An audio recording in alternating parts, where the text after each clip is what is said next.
talk about your story, changing your story, or what your story really is, and how we end up with our story, and our story ends up defining us.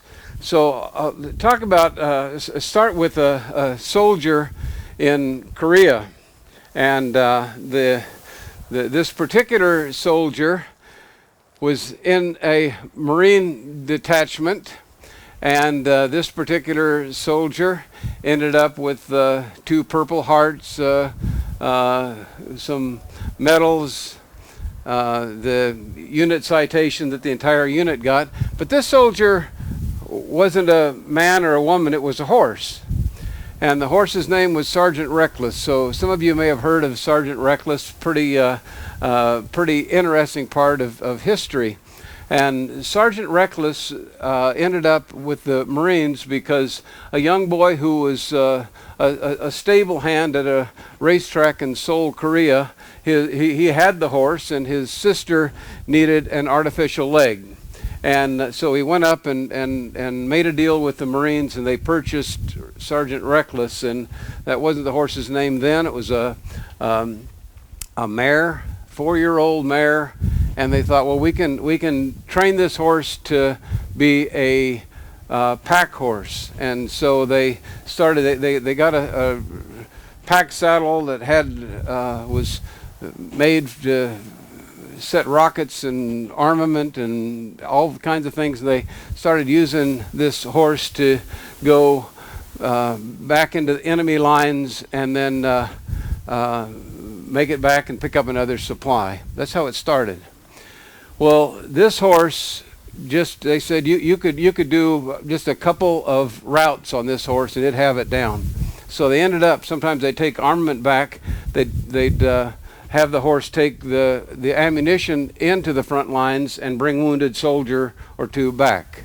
And so after a while, Sergeant Reckless would go all by herself. She'd go in and pick up the guys and bring them back out. 2 Purple Hearts from shrapnel kept going.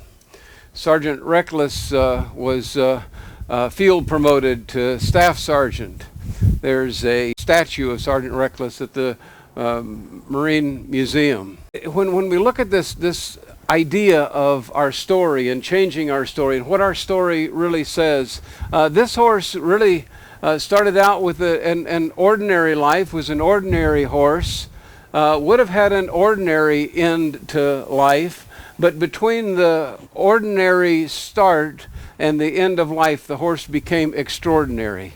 And I think a lot of people go through life kind of thinking, I'm just kind of a ordinary, average, hopefully maybe below average person, and we sell ourselves short. There's a lot of potential, a lot of things. What happened with Sergeant Reckless is some people got involved with that horse, and after a while thought, this horse can do this and this. They said the horse just became part of the group. I actually served in South Korea, and we were right on the coast of the Yellow Sea, and man, I mean that temperature, it gets cold. They said Sergeant Reckless just got where it would go wherever it wanted in the camp, and if it got cold, it'd come into the tent area and sleep with the guys, and just became part of the group. But this is a horse that's whole identity, his whole or her whole world changed, and her story became an enormous miracle, and she became an extraordinary horse. In the Bible is filled with people who were ordinary, average, below average, or even failures, who ended up becoming extraordinary and doing extraordinary things. A horse, and certainly the horse we're talking about in this story was Sergeant Reckless, didn't see life in terms of successes and failures and what I need to do. Just learned how to adjust to life one day at a time. So so an injury from shrapnel, and they said, man, I'm not going to do that again. So well, once the horse got healed up, said, I'm ready to go again. We have to start asking ourselves what our story is. Every story has a beginning and an end. What happens with most of us is we think the beginning or somewhere in the middle writes the ending for us. Well, this is the road I'm on, and so this is what I'm going to accomplish or not going to accomplish. This is what I'm going to do, not going to do. And a lot of people feel like their story has been written. In the Wild Horse Inmate program, we had I don't know how many guys went through the program during the time that I was there, but a number of guys. What happened with media, USA Today, I think ABC did a short documentary, and USA Today contacted me, and they wanted to do something kind of different, and with just some of the things that I was doing. I said, why don't you come out and look at the program? The producer came out, looked at the program, and within a half hour he said, well, forget what we were going to do. We're going to do a documentary. That documentary went viral. I got a call from USA Today about once it was released. It'd probably been out for maybe a week. Said we had it on all of our networks, and then we put it on social media.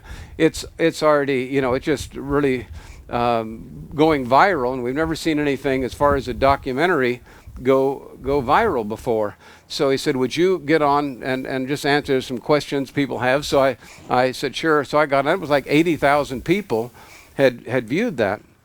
I thought, wow, man, this thing, a lot more than I thought. There weren't 80,000 questions, luckily. So I went through and answered some of the questions, responded, and people were very gracious. And I thought, man, this thing could go over 100,000. And so the next day it was at 200,000. I thought, okay, maybe I was a little off.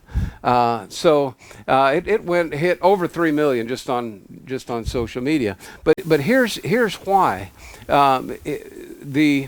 The statistics at that point, we've been going 3 years. The statistics were we had 0 recidivism for the guys that had gone through that program. Now, if you understand the prison system, it's like 60% return within the first 3 years. So 0 recidivism was just amazing. So we really started looking at why that was happening. One of the reasons is horses gave the guys a chance to change their story. Horses gave guys a chance to think differently, to see themselves differently, to have some successes. I would periodically have people that would see the documentary and say, they would complain because it looked like the guys were enjoying themselves and they're supposed to be just miserable and being punished. I said, what I want to do is give the horse a best chance to be something on the outside, and I want because we had wild horses. We maxed out at 1,000 wild horses, and we had about 30 in training. I want to give every horse in training the best chance possible for it to become everything that it can be, but I want everything and more for these guys. And so if they come in miserable, they're miserable while they're in, and we said we want you to get out and be productive. It's not realistic. So it wasn't a big deal because I saw guys' lives being changed. Chris, when did you get out? What year? 2012. So Chris was one of the first guys in the program, and yes, definitely has.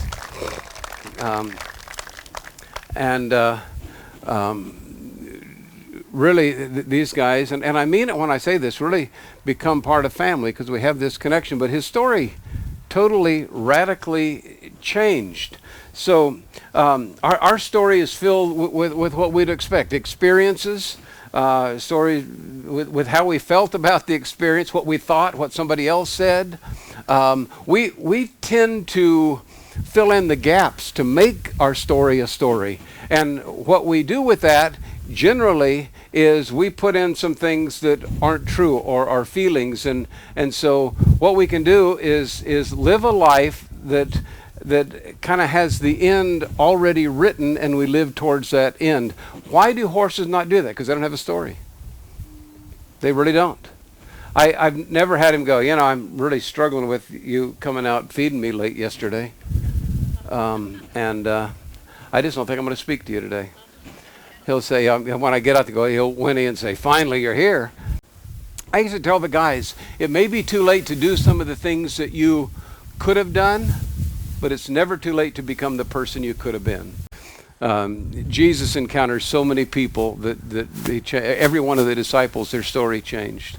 At one point, they bring a lady, throw him in the midst, and said she was taken in adultery, and her life is over. That is the end of her life. They're getting ready to stone her.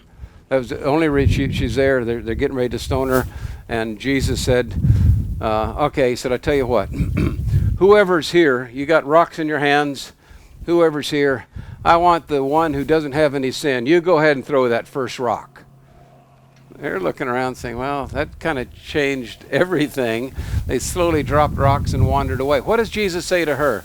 He said, it's just such a little aside here. I think that's such a great point, because somehow in this process, Jesus got down where he was on her level. I'm not talking about morally.